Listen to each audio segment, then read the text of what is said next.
ரஜினி கமல் அரசியல்ல வரப்போறாங்கன்னும் போதே நான் சொல்லியிருக்கேன், இவங்கெல்லாம் 1000 2000 ஓட்டுக்கு மேல வாங்க மாட்டாங்க. இப்ப விஜய்க்கும் அதான் சொல்றேன், 4000 ஓட்டு வாங்குவார், அவ்வளவுதான்.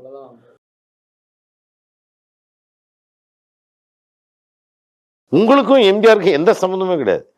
நீங்க ஒரு தற்கூறிங்க. நீங்க எல்லாருமே எல்லாமே ரஜினிகாந்த்ல இருந்து கமல்ஹாசன்ல இருந்து பெரும் தற்கூறி ஆகலாம். முட்டாள்கள்.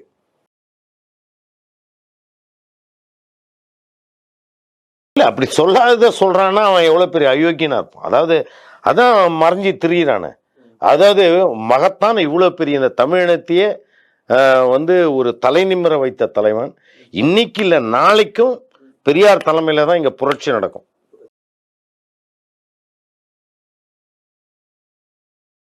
அதுதான் ஒளிஞ்சி திரியிறான். அவனை கோர்ட்ல நிக்க வச்சா 4 அடி கொடுப்பாங்க அந்த சீமானு கூட.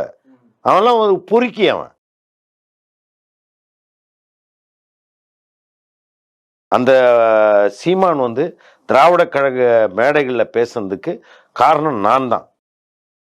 ஆனா அந்த பெரியார் பேசாததை எப்ப பேசுறான்னா அது காரணம்னா இந்த மாதிரி முட்டாள்தனமா கல்யாணம் பண்ணிக்கிறது, குழந்தைங்களை பெத்துக்கிறது, உடனே மூளை மாறிடும். மகத்தான தலைவி நீ சொல்ற காமராஜன் தான் பச்சை தமிழ், அப்படியே ஆப்பிரிக்காவில் உரிச்சி வச்ச விதை மாதிரி இருக்கிறான்.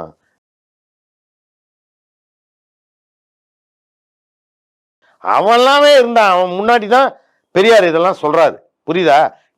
நீ ஒரு 10 பைசா பக்கோடா பையன். நீ உலகத்துல இவன் சொன்னா நான் சொன்ன உடனே சொல்லுவான், இஸ்லாத்துல பிரிவு இல்லையா, கிறிஸ்துவத்துல பிரிவு இல்லையா அப்படின்னுமா.